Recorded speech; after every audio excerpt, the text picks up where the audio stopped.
Now I want to turn back to political reporter Chris Ty in our interactive election center. Chris, I'm hoping you can take us through a balance of power when it comes to the Senate and the House at this point, because we know that there were several key races. Have there been any developments when it comes to those seats in the middle that you've been showing us that could be leaning either Democrat or Republican?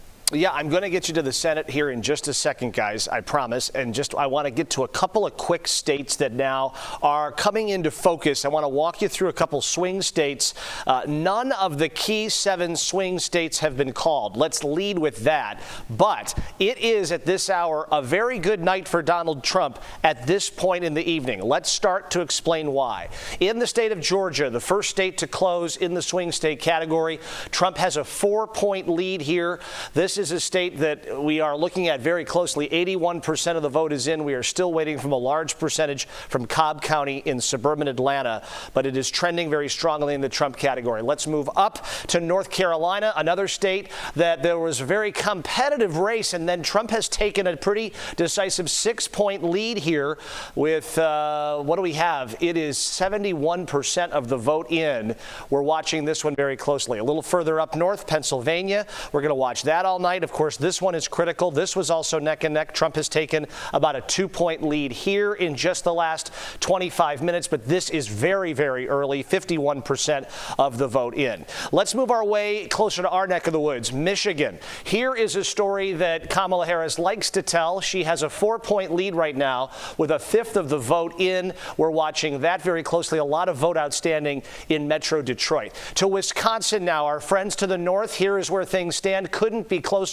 It is a 1.5 in the Harris camp's favor tonight. This is about 43% in. We're going to take a closer look at the Senate race in Wisconsin in just a minute. Let's go to Iowa. That poll came out this weekend showing a 7-point lead for Kamala Harris. That certainly doesn't seem to be reflected here at the halfway point of tabulation to our state to the west in the Hawkeye State. And in Colorado, CBS News is now projecting Colorado for Kamala Harris. That brings, what is that, 10 electoral votes to her side of things, which brings her to 91, Trump to 178. That is the state of play with those big races. Joe and Erica, you asked about the Senate. Let's talk you through a few of those that are now looking like we have some clarity here. Bernie Moreno, the Republican challenger to Democrat Sherrod Brown in Ohio, has pulled ahead by 5 percentage points.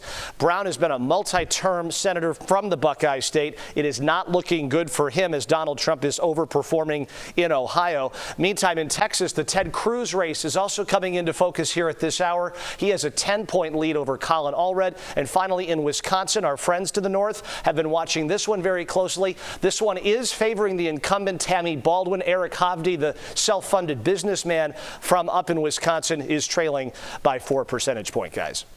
Hey, Chris, I'm wondering about Virginia on the presidential side.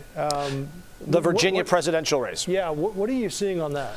Let's pull that up. Zach, if we can take a look. The Virginia race, obviously, Joe, this was once kind of a flip of a coin. And, boy, look at this. You hit the nail on the head. 49.0. I mean, boy, if these exact numbers, the font is too small, honestly, to read it. But this is the definition of a dead heat. So we're continuing to watch this one as well with, what, 70% of the vote in. I mean, that could have serious ramifications for Harris. I mean, if Trump finds a way to hang on to Virginia, and it looks like he'll win North Carolina and Georgia, which would not be a surprise, Harris would have to run the blue wall, and then still that wouldn't be enough. She'd have, even with, yeah, I mean, I don't know that there's a path. She would have to, yeah. Well, but again, North Carolina and Georgia, they've been closed now for 3 hours. The North Carolina numbers are definitely tilting in Trump's direction, but I was looking closely at this, and the Raleigh-Durham area and in the Winston-Salem area, a lot of vote is still outstanding for her, but that's a big differential, 6 points. Okay. A lot of people were looking, before the night started on the broadcast side, Joe, you and I were talking about North Carolina. That could be a flip early, so could Georgia. I don't think anybody kind of had Virginia on their dance card exactly. to be in that category. But that does change the landscape seriously for the Harris campaign. All right, Chris, thanks very much. We'll be in touch.